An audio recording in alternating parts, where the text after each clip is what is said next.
अंत समय प्रभु आना पड़ेगा, वचन दिया तो निभाना पड़ेगा, अंत समय प्रभु आना पड़ेगा। जो आपको और हमको मिला है,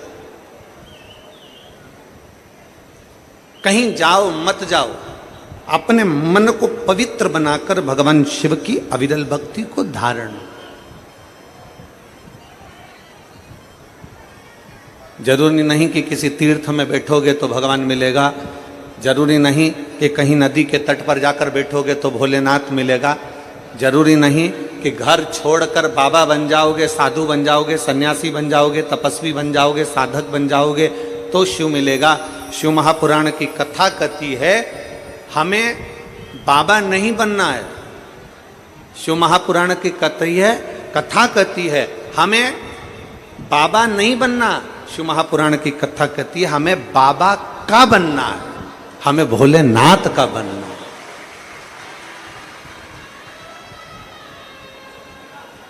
हमें शिव का बनना है, हमें ओघड़दानी शंकर का बनना है, हमें हमारे ओघड़दानी शिव तत्व का बनना।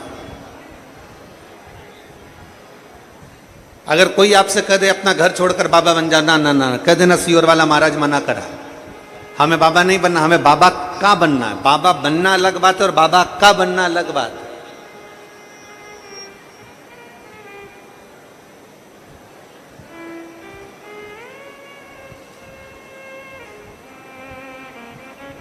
एक बेटा अपने पिता के साथ अगर घूमने जाता है ना,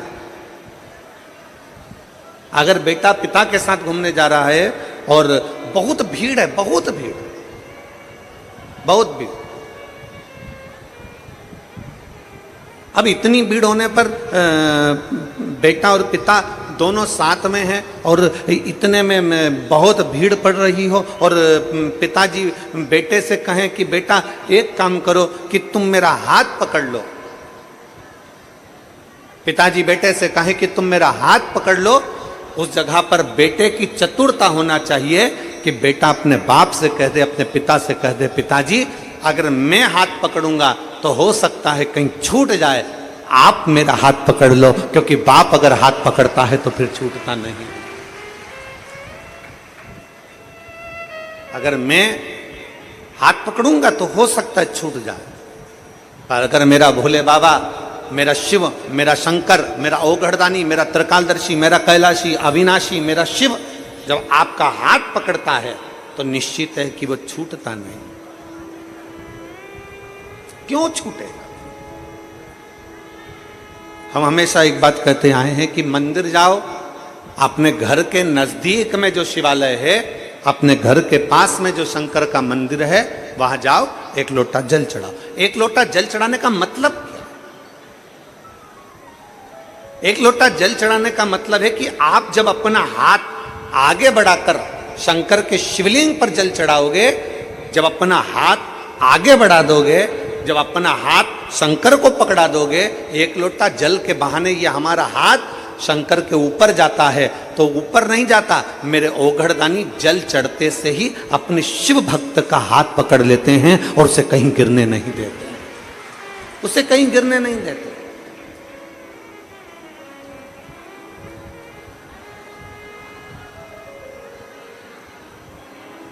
हमारे पास में कई लोग सूचना करते हैं, गुरुजी आप अपनी कथा में वही की वही भजन दोहराते रहते हो, आप अपनी कथा में वही की वही लाइन दोहराते रहते हो, बार बार इतनी कथा सुनी हमने, आपके भजन वही चलते हैं, आपकी लाइनें वही चलती है कथा में, आपके जो भजन की टिप है वो वही की वही चलती है। उसका कारण क्या है? हम पूरे शिव भक्तों से इतना चाहते हैं कि जो शिव महापुराण की कथा में भजन या एक लाइन कीर्तन की बोली जाती है, वो लाइन आप भी गुनगुनाओ। तो कभी शंकर के मंदिर में खड़े होगे तो बाबा के मंदिर में भी आपको वो लाइन का स्मरण होगा कि अंत समय प्रभु।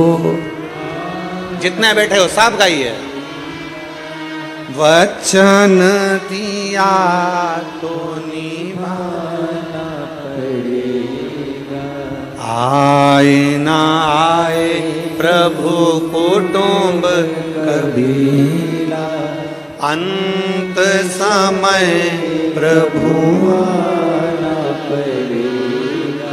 हम बार बार उस लाइन को इसलिए गुनगुनाते हैं कि आपकी चित्तवृत्ति में बैठ जाए कि अंत समय में उस भोले को बुलाना,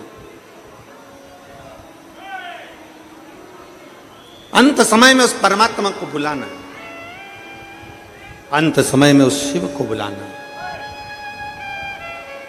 और जब हम ओगढ़दानी, त्रिकालदर्शी, कैलाशी, अविनाशी भगवान शंकर को भजेंगे, उसका स्मरण करेंगे, तो वो कैसे ना आएगा। कल एक कथा अपन सुन रहे थे, श्रवण कर रहे थे सुखदेव जी महाराज की। भगवान सुखदेव जी महाराज की कथा का आप और हमने स्मरण किया। जब हम भगवान शंकर की कथा का पवित्र स्मरण कर रहे थे तो उसमें एक प्रसंग में 3 बातें राजा जनक जी ने, राजा जनक जी ने 3 बातें श्री सुखदेव जी महाराज से कही। उसमें एक बात राजा जनक जी ने सुखदेव जी से कही कि सबसे बड़ा आश्रम गृहस्थाश्रम होता है।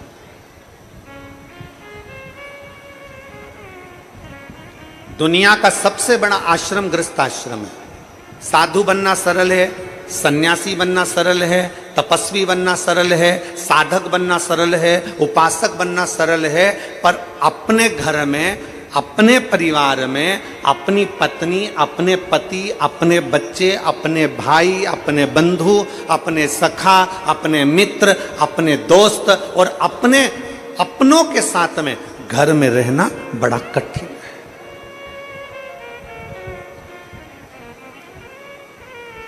साधु बन गए, घर छोड़ दिया, अकेले तो कहीं पे भी रह लो, अकेले तो तुम होटल में पड़े रहो तो तुम्हारा मन लग जाएगा, पर घर में तो रहो। घर में इधर से माता जी कुछ कहें, उधर से पिताजी कुछ कहें, उधर से पत्नी कुछ कहे, उधर से पति कुछ कहे, उधर से भाई कुछ कहे, उधर से बहू कुछ कहे, उधर से रिश्तेदार कुछ कहें, तब घर में रहना बड़ा कठिन हो जाता है। साधु बनना सरल है, तपस्वी बनना सरल है, साधक बनना सरल है, उपासक बनना सरल है, सन्यासी बनना सरल है, पर गृहस्थी बनना सबसे कठिन है। दुनिया का सबसे कठिन काम है गृहस्थ आश्रम में रहना।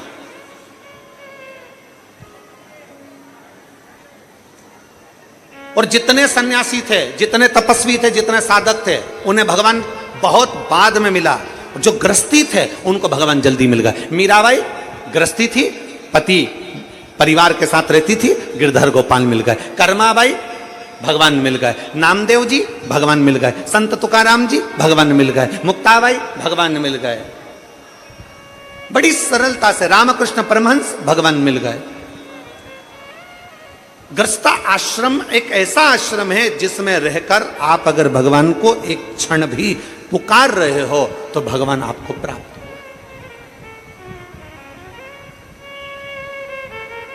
गृहस्थ आश्रम में अगर आपने परमात्मा को पुकारा, एक क्षण भी पुकारा, तो परमात्मा आपको मिल रहा, भगवान आपको मिल रहा। राजा जनक जी ने सुखदेव जी महाराज से कहा कि गृहस्थ आश्रम में पढ़िए, शादी करिए। सुखदेव जी महाराज ने कहा, मैं और शादी, विवाह कैसे कर ले? मैं शादी कैसे कर? नहीं, शादी तो करना पड़ेगा, गृहस्थाश्रम में पढ़ना पड़ेगा, तो मैं किससे शादी करूं? सुखदेव जी महाराज ने पूछा राजा जनक जी से, आप मेरे गुरु हो, आप आज्ञा करिए कि मैं विवाह किससे करूं? इतने में राजा जनक जी ने कह दिया, जन्म, मरण और परण।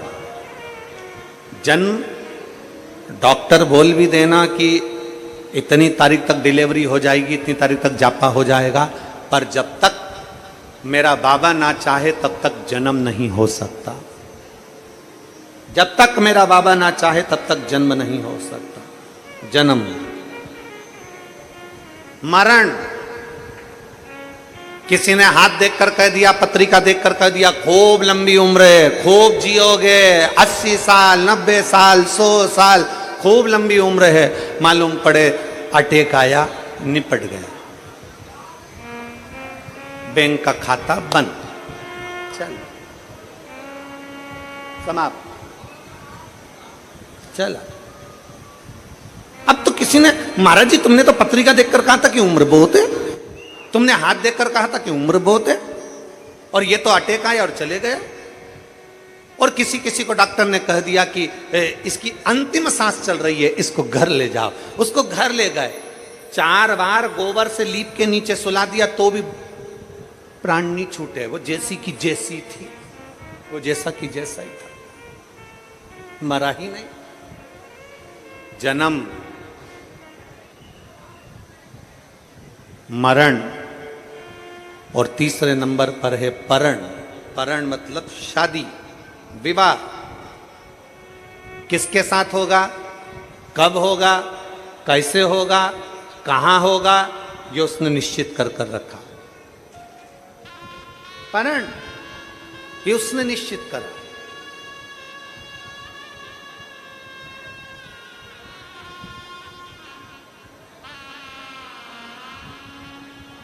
मेरी जीजियां बैठी हैं यहाँ पर, मेरे जीजा बैठे हैं यहाँ पर, मेरी बेटियां बैठी हैं, मेरे बेटा बैठे हैं, मेरी माताएं, मेरे भाई बैठे हैं। मेरी जीजियों से पूछूं कि आपके घर के लोगों ने आपके लिए कितने लड़के देखे? कितने? ढेर सारे लड़के आप लोगों के लिए देखे, पर आपकी किस्मत में जो लिखा था वही मिला। और यहां मेरे जितने जीजा बैठे हैं, जितने भाई बैठे हैं, जितने बेटे बैठे हैं, उनसे कहूंगा आपके लिए कितनी लड़की देखी, पर तुम्हारे भाग्य में जो लिखी थी वही तुम्हें प्राप्त हो। जन्म, मरण और परण, ये 3 शिव के हाथ। आपके सोचे से कुछ नहीं होगा।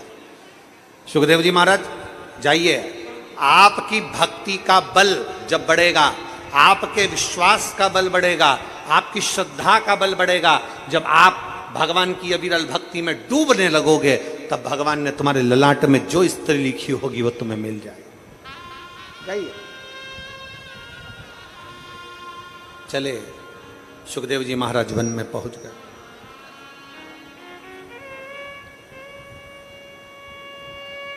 एक बड़ी सुंदर कथा पितृपक्ष के अंतर्गत है, आप स्मरण करिएगा। जितने लोग आस्था चैनल पर सुन रहे हैं, फेसबुक यूट्यूब पर सुन रहे हैं, चावल हाथ में लेकर सुन रहे हैं, जो लोग पितरों का चित्र फोटो लेकर सुन रहे हैं, बड़े भाव से सुनिए, बड़े भाव से। शिव महापुराण में पितरों की बेटियों की कथा आती है, विदेश्वर सहित। एक पितर की 3 बेटियां, मैना, धन्या, कला।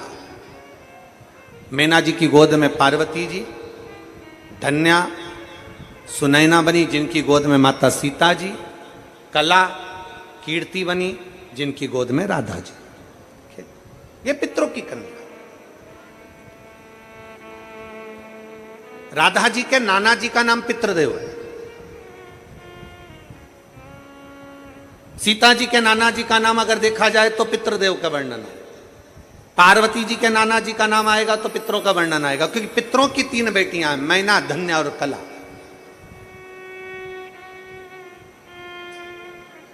पितरों की 3 बेटियां, और ये तीनों बेटियां आनंद के साथ बैठी थी, और तीनों बेटियां भ्रमण करते करते कहीं पितृलोक में घूम रही थी। पितृलोक में जाते जाते बीच में सनकादि ऋषियों पर इनके वस्त्र का एक अंश, इनके वस्त्र का एक भाग सनकादि ऋषियों की जंघा पर पड़ गया। जंघा पर पड़ा तो उनके छोटे छोटे चरण थे जिसमें उनको घाव लग गया। घाव लगा, उन्होंने श्राप दे दिया कि तुम तीनों को मृत्यु लोक में जाना पड़ेगा, तुम तीनों को पृथ्वी लोक पर जाना पड़ेगा। तीनों हाथ जोड़कर विनय करने लगी, हम पृथ्वी लोक पर चले तो जाएंगे, पर हमारा कल्याण कैसे होगा? तो तीनों से सनकादि ऋषियों ने कह दिया, तुम तीनों की गोद में 3 देवियां खेलेंगी। मैना, तुम्हारी गोद में पार्वती जी खेलेंगी। धन्या, तू सुनैना बनेगी, तेरी गोद में सीता जी खेलेंगी। कला, तू कीर्ति बनेगी, तेरी गोद में राधा जी खेलेंगी। ये 3 देवियां संसार का कल्याण करने वाली होंगी, तो तुम्हारा भी कल्याण अपने आप हो जाएगा, तुम्हारा भी। अब ये कथा तो अपन सुनते हुए आए कि पितरों की 3 बेटियों का। अब कथा आती है एक बबराज नामक एक बभ्राज नामक सुंदर लोक है पितरों का।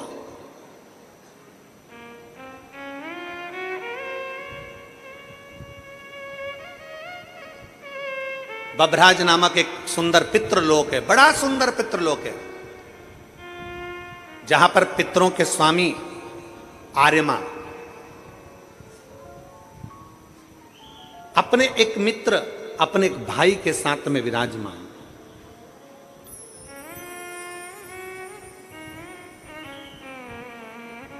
बभ्राज नामक लोक में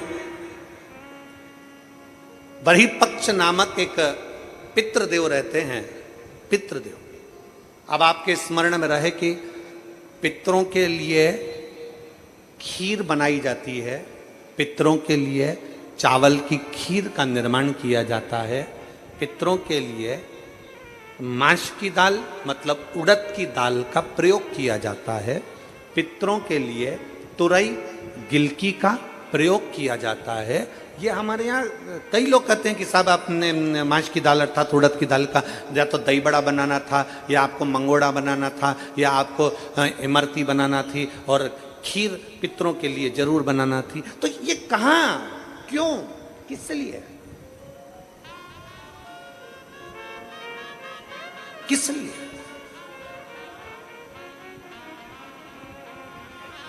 शिव महापुराण की कथा कर रही है।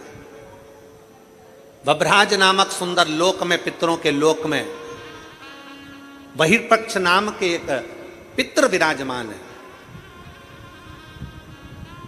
ये बहिर्पक्ष पहले पितृ नहीं थे, पर ये भगवान शंकर की भक्ति में इतने तल्लीन रहते थे, इतने तल्लीन रहते थे कि भगवान शंकर इन पर प्रसन्न हो गए। इन्होंने अपने जीवन काल में हर महीने जो शिवरात्रि आती है, ऐसी कोई शिवरात्रि नहीं छोड़ी जिस शिवरात्रि पर शंकर का अनुष्ठान ना किया, अर्थात शिव का अभिषेक ना किया, शंकर भगवान की भक्ति ना करी। और कितने किस्मत वाले हो जे नांदगांव वालों, ऐ महाराष्ट्र वालों, नांदगांव वालों को मैं बहुत बहुत साधुवाद देता हूं कि आप जिस कथा को श्रवण कर रहे हो पितृपक्ष में, इसी पितृपक्ष के अंतर्गत 30 तारीख को मासिक शिवरात्रि इस पितृपक्ष की पड़ेगी, और आप और हम सब कथा के रसतत्व में बैठे हो। कितने किस्मत वाले, भाग्यशाली, ये आपके भाग्य की सराहना है आपको।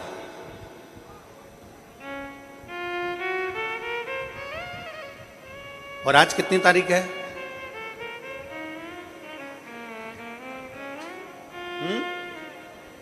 27।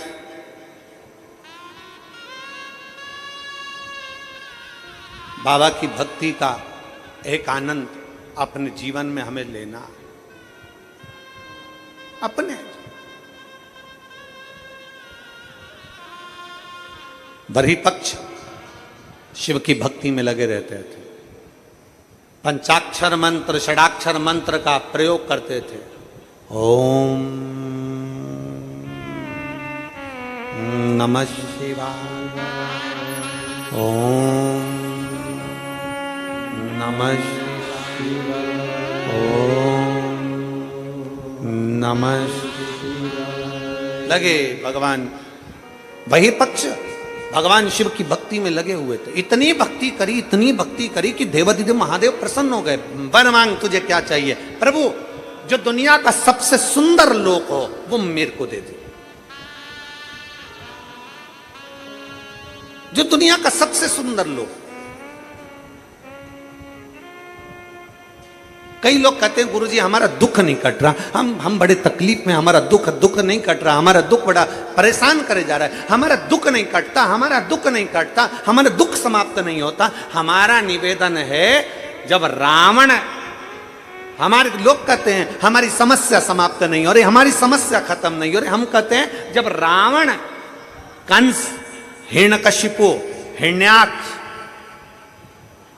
बकासुर, अघासुर, पूतना, ताड़का आदिक जितने भी हैं असुर, जब वो समाप्त हो सकते हैं तो आप अपना कर्म करते जाओ, एक लोटा जल देवाधिदेव महादेव को चढ़ाते जाओ, जब रावण समाप्त हो सकता है, कंस समाप्त हो सकता है, तो तुम्हारा दुख भी समाप्त जरूर होगा, निश्चित। बस ये है कि थोड़ा समय लगेगा, थोड़ा आप लोगों को, आप सोचें कि हमने तो आज से जल चढ़ाना प्रारंभ करा और कल हमारा काम हो जाए, कल से जल। एक पत्र है, देखिए,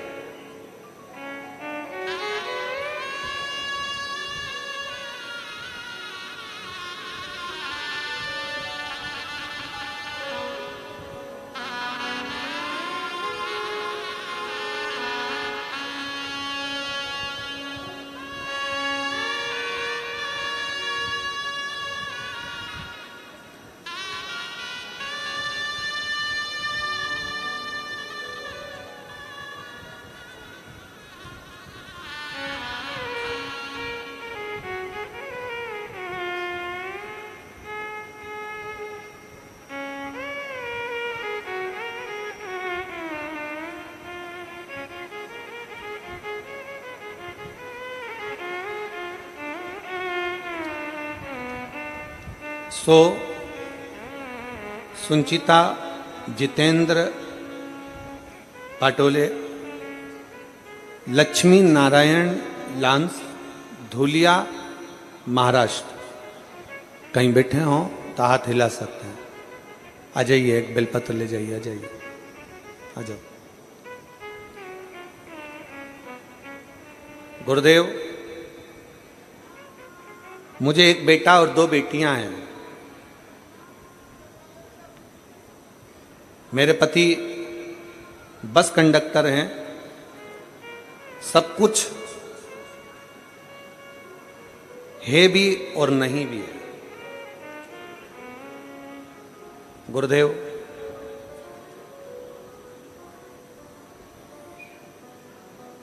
जिम्मेदारियां बहुत थी, कुछ गलत संगत के कारणवश पति पड़ गए। तब बाबा पर भरोसा कर कर फिर कामकाज चालू करा और अपने बेटे को इंजीनियरिंग की पढ़ाई करवाई। मेरा बेटा इंजीनियरिंग की पढ़ाई तो कर लिया, पर 3 साल निकल गए, पर उसका कहीं जॉब नहीं लगा। मेरा बेटा कहता है, मां, कहीं प्राइवेट में भी अगर जॉब लग जाए तो मैं कम से कम तुम्हारे को हेल्प तो करूं, पर प्राइवेट में भी जॉब मिलता नहीं।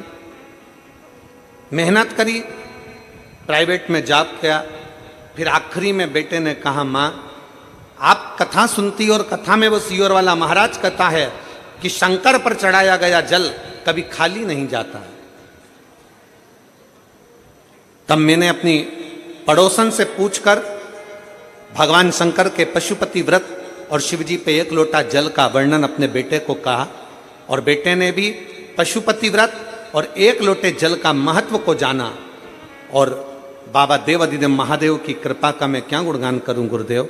आज मेरे बाबा ने मेरे बेटे को 8 फरवरी 2024 को PWD गवर्नमेंट इंजीनियरिंग में सिलेक्शन देते हुए साथ में उसकी नौकरी का भी अप्लाई आया। मैं बाबा को यहां धन्यवाद देने के लिए आया। एक शिव भक्ति, एक शिव तत्व, एक शंकर भगवान की अविरल भक्ति हमारे जीवन में समाहित, जीवन में समाहित।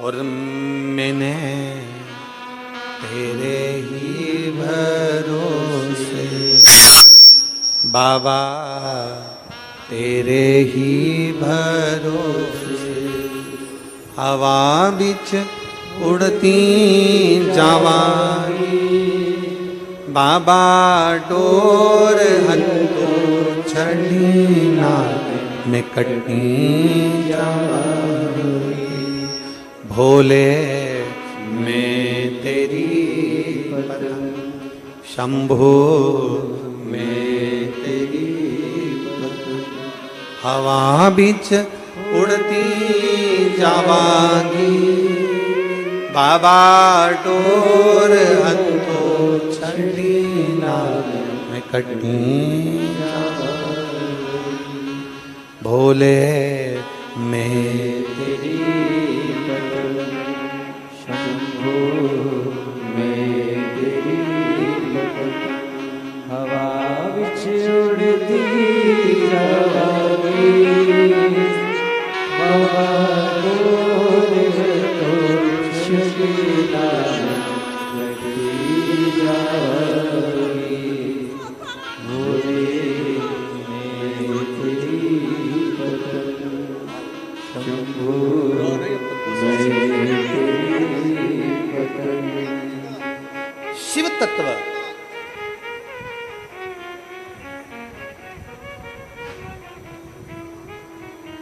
एक बहन का बेटा पीडब्ल्यूडी में लग गया और दूसरी जो आई हैं 8 साल से बेटा सरकारी नौकरी की तलाश में था।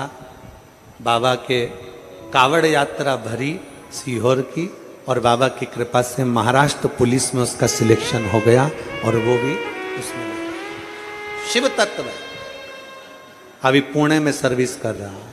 पुणे एक विश्वास, एक भरोसा, एक दृढ़ता,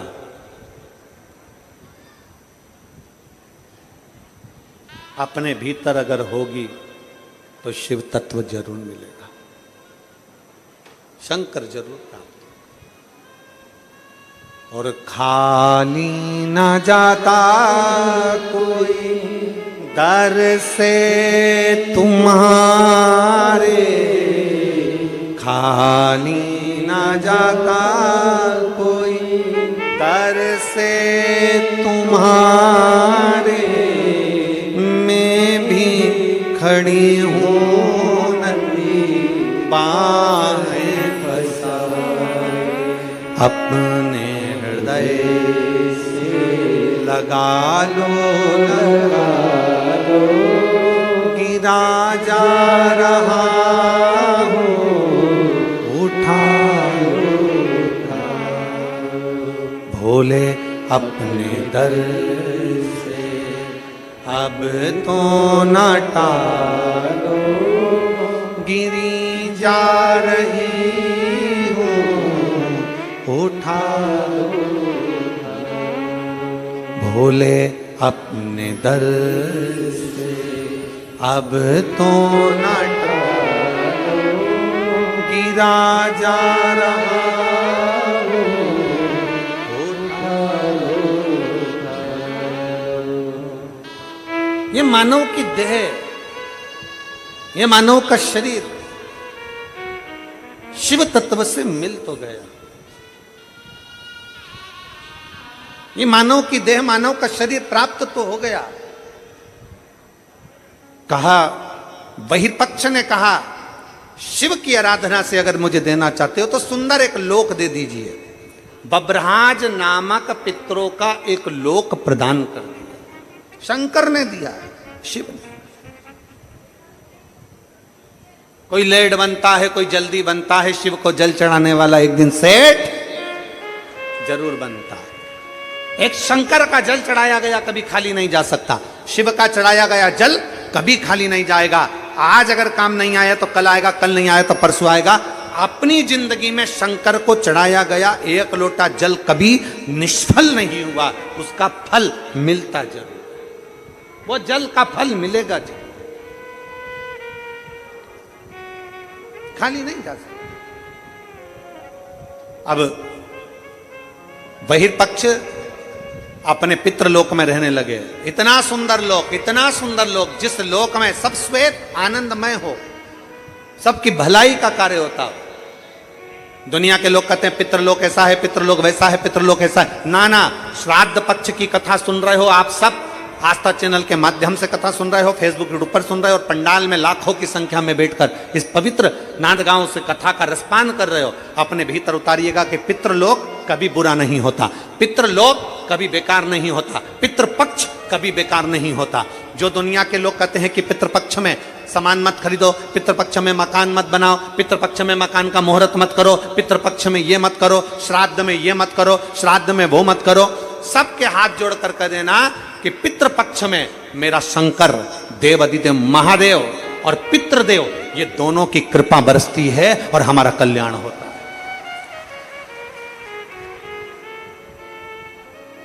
पितृपक्ष कभी बेकार नहीं होता, पितृलोक कभी बेकार नहीं है, श्राद्ध पक्ष कभी बेकार नहीं होता।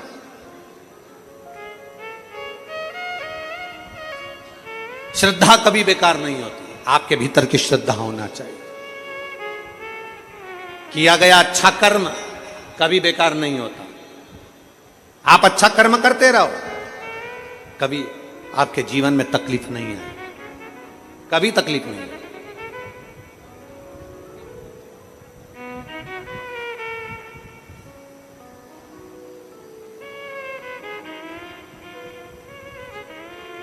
कल हम जब आमदार श्री सुहास जी अण्णा जी के साथ में जब जा रहे थे यहाँ से, तो हमने उनसे एक बात कही कि सुहास भैया, ये क्षेत्र में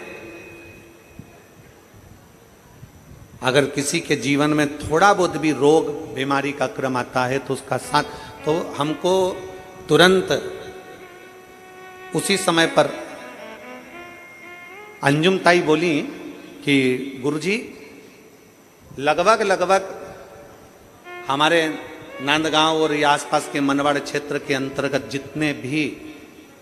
जितने भी लोगों को आंखों में तकलीफ होती है उसकी जांच कराना, जांच के साथ में उनको चश्मा लगवाना और उनका मेडिकल चेकअप करवाना, एम्बुलेंस की सुविधाएं, एम्बुलेंस उनके दरवाजे तक भेजना और उसका कोई शुल्क नहीं। हमने तुरंत श्रीमती अंजुम ताई के शब्द सुनकर हमने उनको धन्यवाद दिया कि आप दोनों को ये साधुवाद है कि आज के ज़माने में सबसे ज़्यादा महंगा होता है मेडिकल, और आप इन साधारण सहज लोगों के लिए, आपके क्षेत्र के लोगों के लिए आपने इतनी सुविधा दे रखी है, उसके लिए मैं आपको साधुवाद देता हूं। ये साधुता है आप। हम अपनी कथा में बार बार कहते हैं, अगर आप किसी को 1 रुपया नहीं दे सकते मत दो, आप किसी को चवन्नी नहीं दे सकते मत दो, पर इतना जरूर करो, कोई बच्चा पढ़ना चाहता है, किसी बच्चे को एजुकेशन चाहिए, उस बच्चे को एजुकेशन की जरूरत है, आप उसके पास में पैसा नहीं, आप उसको एजुकेशन दीजिए। मैं आपको सुहास भैया धन्यवाद देना चाहूंगा कि आपके क्षेत्र की एक एक बेटी को निशुल्क आप कॉलेज की पढ़ाई करा रहे हो, उसके लिए साधुता है आपको उसके लिए साधुता है। एजुकेशन की जरूरत है, एजुकेशन दीजिए। हमने फिर कहा, आप 1 रुपए का दान किसी को नहीं दे सकते मत दो। अपने नजदीक में कोई रह रहा है, उसको बीमार है, तकलीफ में, और आपके दरवाजे पर अगर कोई आकर अलख जगा रहा है कि भैया मेरे यहाँ तकलीफ है और आपको ये बीमारी मालूम पड़े, आपका सहयोग मिल जाए, उससे बढ़कर और क्या चाहिए? इससे बढ़कर दुनिया का कोई सुख नहीं है। आप 1 रुपए किसी को मत दो, नहीं देते मत दो, पर कोई भूखा है उसको भोजन करा दो, कोई प्यासा है उसको पानी पिला दो। आपके हाथों से सत्कर्म करते चलिए, सत्कर्म। क्या पूछेगा ऊपर भोलेनाथ? अरे ओ नांदगांव वालों, ऊपर जाएंगे अपन तो भगवान क्या पूछेगा? तूने पाप कितने किए ये पूछेगा? अरे बोलो तो जम के नहीं, भगवान तुम्हारे जैसा फ्री नहीं है जो पाप पूछेगा कि पाप कितने किए। जैसे अपन लोग फ्री रहते ना तो दुनिया का बस यही देखते रहते, उसने क्या बुरा करा, क्या बेकार करा, क्या गलत किया, अपन 24 घंटे बस इसी में लगे रहते। भगवान ऐसा फ्री नहीं बैठा कि तुमसे पूछेगा तूने पाप कितना किया। भगवान तुमसे ये भी नहीं पूछेगा कि तूने पुण्य कितना किया, यह भी परमात्मा नहीं पूछेगा। उसके पास में डायरियां बनी हुई है तेरे पाप की, तेरे पुण्य की। जब अपन पैदा हुए अपने अंदर एक सिम फिट करके जन्म दिया है परमात्मा ने, उसके पास सारा लेखा जोखा, एक बटन दबाएगा तेरे पाप और पुण्य का लेखा उसके पास आ जाएगा कि कहां भेजना है।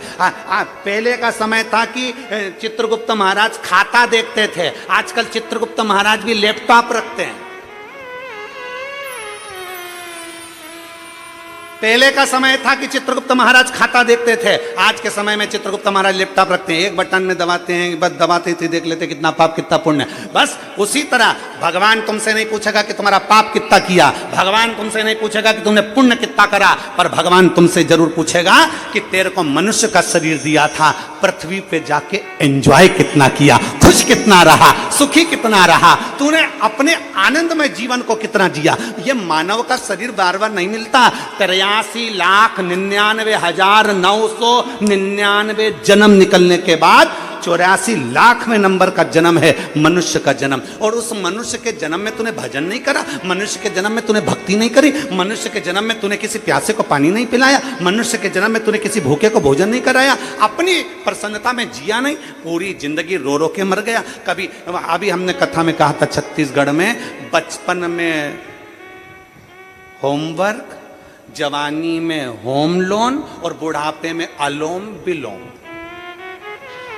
जिंदगी समाप्त। बचपन में होमवर्क, जवानी में जम के तो बोलो, जम के बोलो। होम लोन और बुढ़ापे में अलोम और बिलोम, बस बुढ़ापा तक समाप्त। ये जीवन निकल गया। बचपन होमवर्क करते करते निकल गया। होमवर्क कर ले, होमवर्क कर ले, होमवर्क कर ले, दोचे पीटे, होमवर्क कर ले, होमवर्क कर ले। और जवानी में पत्नी पति से बोले, पति पत्नी से बोले, अपन दोनों पुणे में रह रहे हैं, एक फ्लैट ले लें। Home loan, home loan, home loan, और लोन चुकाते चुकाते फ्लैट फ्लैट फ्लैट फ्लैट, आखिरी में गया लेट और हो गया फ्लैट। बचपन में होमवर्क, जवानी में होम लोन और बुढ़ापे में शरीर साथ नहीं दे रहा तो सुबह से शाम तक अलोम और बुढ़ापा निकल गया। जवानी गई, अधेड़ी गई, बुढ़ापा गया।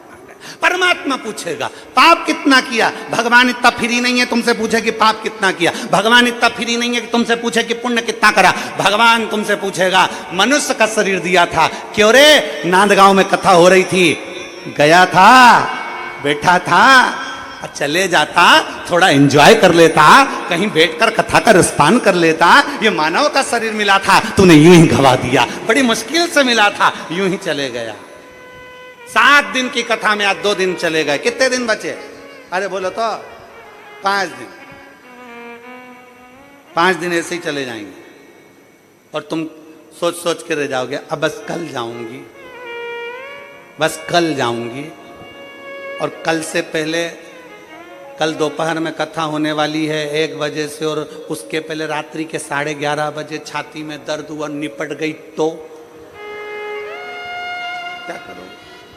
करोगे क्या? किसको भरोसा? किसको भरोसा? अरे साथ देती नहीं ये किसी का, क्या भरोसा है इस जिंदगी का। साथ देती नहीं ये किसी का, क्या भरोसा है इस जिंदगी का। क्या भरोसा है? कौन सा भरोसा? खुश होकर जियो, फुल एंजॉय। अपना मानव का देह मिला है, कभी किसी का बुरा मत करो। फुल आनंद के साथ, मस्ती के साथ, आनंद के साथ, भक्ति के साथ, भजन के साथ, कीर्तन के साथ, अपने आनंद में खुशियों के साथ जियो, रोकर नहीं। Smile please. फोटो वाला भी कह देता है जब फोटो खिंचवाने जाओ तब,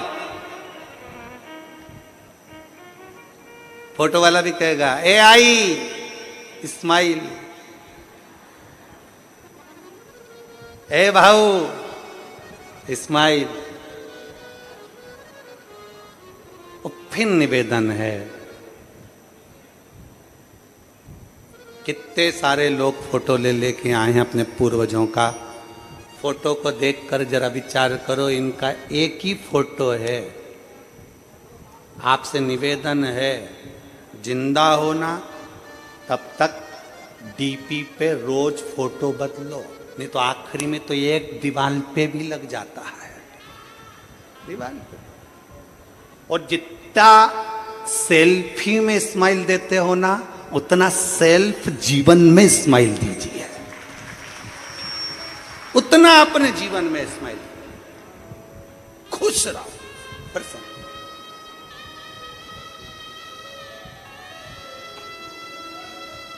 जितने प्रसन्न रह सकते। कर्जा हो गया ना, कोई बात नहीं। तकलीफ आ गई ना, कोई बात नहीं। दुख आ गया ना, कोई बात नहीं। तो भी प्रसन्न, तो भी खुश रहो।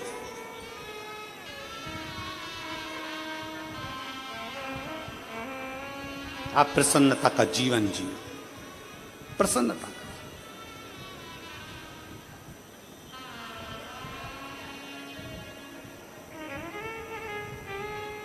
अपने क्षेत्र का आनंदमय भाव प्रसन्नता में रखो, प्रसन्नता। शिव पुराण कह रही है, भगवान शंकर का चरित्र कर रहा है, भगवान शंकर का संवाद कर रहा है। वही पक्ष सुंदर पितृलोक प्राप्त कर लेते हैं। बभराज नामक लोक में वही पक्ष रहते हैं उन्होंने नियम बना लिया, हमारे पितृलोक में प्रत्येक महीने में मासिक शिवरात्रि पर उत्सव मनाया जाएगा, शंकर का पूजन अभिषेक किया जाएगा। एक दिन बहिर्पक्ष पितरों की आराधना कर रहे थे। बहिर्पक्ष पितृपक्ष में शिव की आराधना में लीन थे, शंकर के। कोई तुमसे पूछे हम पितरों की पूजन करते हैं, तो पितर किसकी पूजन करते हैं?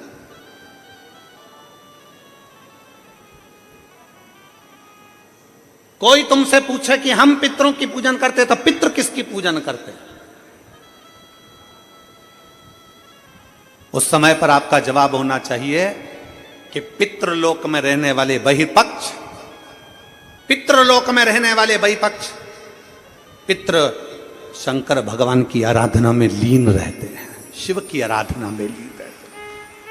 शंकर की बहिर्पक्ष शिव की आराधना। बहिर्पक्ष बैठे थे, मासिक शिवरात्रि थी, शिवरात्रि का दिन था।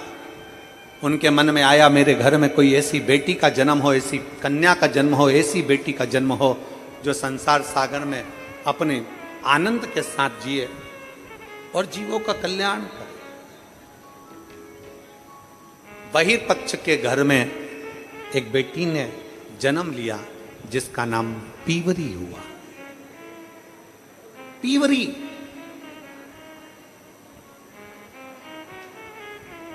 पीवरी बड़ी हुई। शिवरात्रि के समय पर उसको नहीं मालूम था कि पितृपक्ष में 16 दिन जो पितरों के होते हैं, इस पितृपक्ष के अंदर 16 दिन के अंदर जो शिवरात्रि आती है, आश्विन महीने के अंतर्गत पितृपक्ष में जो शिवरात्रि आती है, इसके स्मरण में नहीं था। बच्चे थे, इसके स्मरण में नहीं आए, इसके स्मरण में नहीं पहुंचा।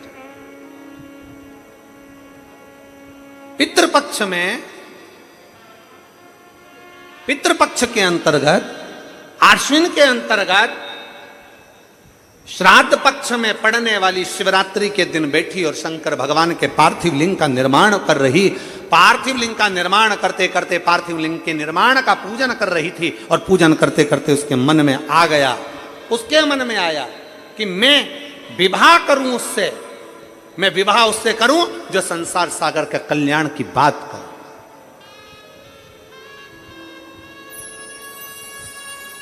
संपूर्ण विश्व के कल्याण की बात, मैं विवाह उससे। पीवरी के मन में आ गया। इसलिए आज भी जिस बेटा बेटी का विवाह 35 साल, 40 साल, 30 साल हो गए और शादी नहीं हो रही हो, जिस बेटा बेटी का संबंध नहीं हो रहा, उससे निवेदन है, पितृपक्ष में जो शिवरात्रि आ रही है, उस पितृपक्ष की शिवरात्रि के दिन एक बूंद घी, गौमाता का घृत, गाय के दूध से बना हुआ, गौमाता का गाय के दूध से बना हुआ घी एक उंगली में जरा सा लगाकर, जिस लड़का लड़की का विवाह नहीं हो रहा हो वो लेकर जाए, शंकर के शिवलिंग पर उसका लेपन करे और उसी उंगली को अशोक सुंदरी वाली जगह पर पीवरी के नाम से, पितृपक्ष में सुखदेव जी महाराज की धर्म पत्नी पीवरी के नाम से अगर अशोक सुंदरी वाली जगह पर लगाकर एक लोटा जल भगवान शंकर को समर्पित कर दे तो उसका विवाह होता ही है। अगला पितृपक्ष आएगा उससे पहले उसका विवाह होगा ही होगा, विवाह होगा। गौमाता के दूध से बना हुआ घृत और निवेदन रहेगा सभी जिनके घर में अगर 35 साल, 40 साल, 30 साल, 25 साल हो गए, 15 साल हो गए, 20 साल हो गए, शादी के बाद में अगर संतान का सुख नहीं हो रहा है, संतान का सुख, तो उनसे निवेदन करेंगे, उनसे निवेदन।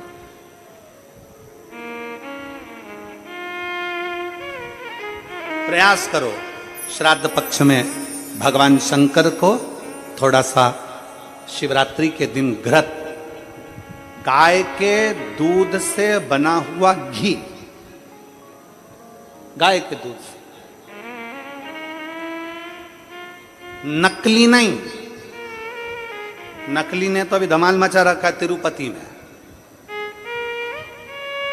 नकली नहीं।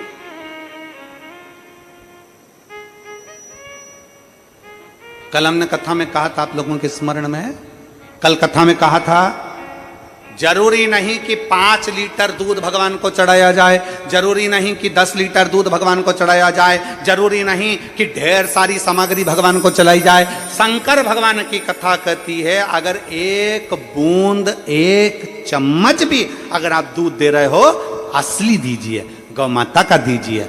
एक घी का दिया भी लगा रहे हो तो गाय के घृत से बना हुआ लगाइए, देसी गाय के घृत।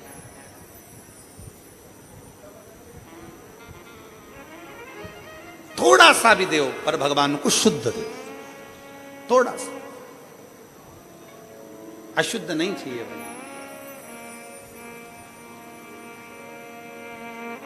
प्रेमवश भगवान के। अब पीवरी ने मांगा तो निवेदन अगर बन सके, जिनके घर में संतान का सुख नहीं है, अगर ये शिवरात्रि जो आ रही है श्राद्ध पक्ष की, श्राद्ध पक्ष की शिवरात्रि मतलब पितृ और महादेव दोनों का वर हमको प्राप्त होता है। मान लो घर में पितृदोष हो गया, आहुत दोष हो गया, वासुक दोष हो गया, काल सर्प दोष हो गया, सारे दोष तुम्हारे पास में, कोई ने कह दिया मंगल हो गया, कोई ने कह दिया शनि चढ़ गया, कोई ने कह दिया बुध चढ़ गया, कोई ने कह दिया गुरु चढ़ गया, कुछ भी चढ़ जाए, तुम महादेव के पास जाइए। संतान का अगर सुख नहीं है तो बाबा देवादिदेव महादेव को घृत का लेपन कर कर, उसी घृत का थोड़ा सा पान घर पर आकर दोनों पति पत्नी उसी घृत को लाकर उसका पान करिए। घृत का लेपन करो, बाबा को जल चढ़ाओ।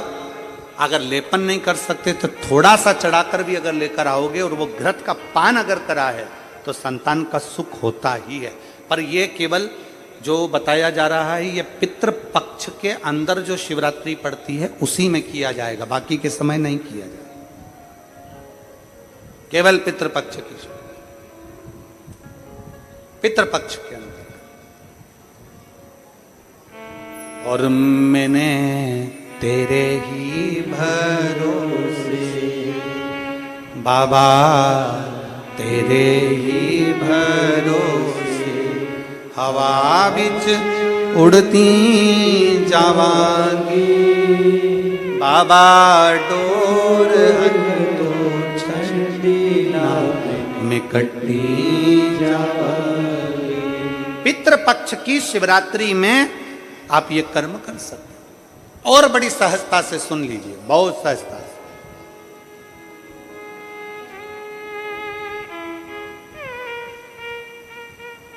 जो बेटा कंपटीशन एग्जाम में बैठ रहा है, जो बेटा कहीं ना कहीं इंटरव्यू देने जा रहा है, उससे निवेदन है पढ़ने वाले बेटे से कि अपनी मेहनत को 4 गुना बढ़ा ले।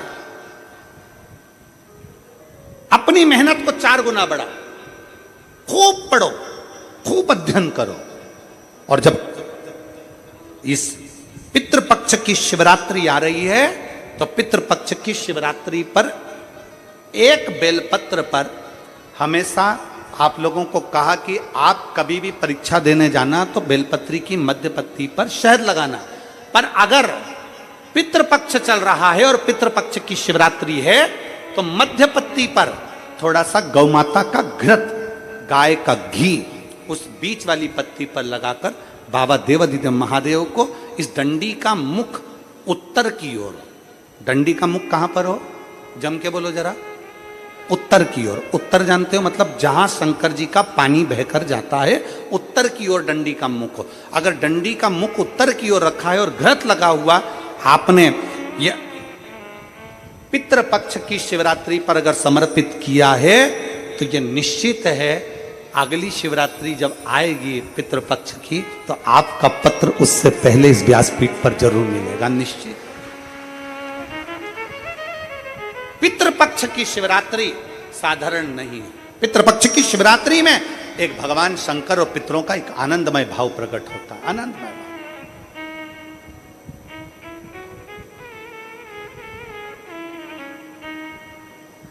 और मैंने तेरे ही भरोसे बाबा, तेरे ही भरोसे हवा विच उड़ती जावांगी, बाबा डोर हतो छड़ी ना में कटी जावांगी, भोले में शंभो में तेरी हवा बिच उड़ती जावांगी, बाबा डोर हथो में कटी जावांगी। पितृपक्ष में पड़ने वाली शिवरात्रि पीवरी ने भगवान शिव से वर मांगा। बाबा देवाधिदेव महादेव की कृपा ऐसी हुई कि भगवान शंकर का ही स्वरूप अंश श्री सुखदेव जी महाराज, भगवान शिव का एक अंश स्वरूप श्री सुखदेव जी महाराज। एक बार ये कथा कह रहे थे तो किसी ने पूछा कि सुखदेव जी भगवान शंकर का अंश कैसे हो गए? तो कहा, जिस समय पर भगवान शंकर माता पार्वती जी को अमर कथा सुना रहे थे, अमर कथा सुनते समय त्रिशूल लेकर माता पार्वती चारों तरफ घूमी, सबको भगाया। तोते का अंडा कोटर में गिर गया। उस अंडे के अंदर तोते का बच्चा था, जिसने शंकर भगवान के मुख से अमर कथा को सुन लिया। और वो तोते का बच्चा जब भागा तो व्यास जी महाराज की धर्मपत्नी के गर्भ में जाकर बैठ गया। तोते के बच्चे को कहते हैं शुक, व्यास जी की पत्नी के गर्भ से जन्मा इसलिए कहलाया देव। दोनों को मिला दो तो हो गया शुकदेव। भगवान शंकर की वाणी के द्वारा इसका प्रागट्य है, इसलिए भगवान शिव तत्व के द्वारा इसको अमर तत्व प्राप्त है। इसलिए इसको भगवान शंकर का ही अंश कह दिया, भगवान शिव का ही अंश बोल दिया। भगवान शिव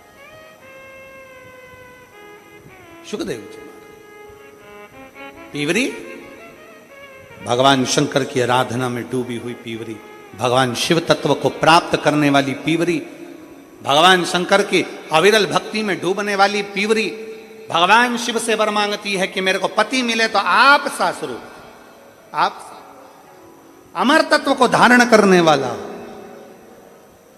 भगवान शंकर ने पीवरी का विवाह का वर दे दिया कि आपका विवाह सुखदेव जी के साथ होगा। सुखदेव भगवान श्री सुखदेव जी महाराज के साथ, भगवान और महाराज शिव तत्व कहता है, भगवान शंकर का पावन चरित्र कहता है, भगवान शिव का पवित्र चरित्र कहता है।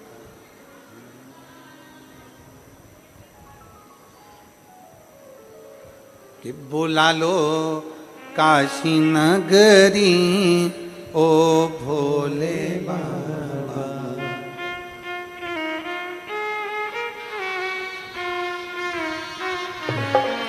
बुला लो काशी नगरी ओ भोले बाबा, बुला लो काशी नगरी ओ भोले बाबा, बुला लो काशी नगरी ओ भोले बाबा, बुला लो काशी नगरी ओ भोले बाबा। ओ भोले बाबा मेरे ओ शंभु बाबा, ओ भोले बाबा मेरे ओ शंभु बाबा, ओ भोले बाबा मेरे ओ शंभु बाबा, ओ भोले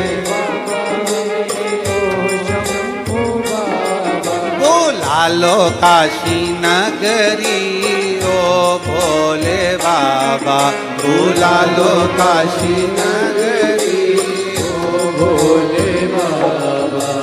ओ भोले बाबा मेरे ओ शंभु बाबा, ओ भोले बाबा मेरे ओ शंभु बाबा, ओ भोले बाबा मेरे ओ शंभु बाबा, ओ भोले बाबा मेरे ओ शंभु बाबा। बुला लो काशी नगरी ओ भोले बाबा, बुला लो काशी नगरी ओ शंभु बाबा, बुला लो काशी नगरी ओ भोले बाबा, बुला लो काशी नगरी ओ दोनों हाथों से ताली सेवा देते हुए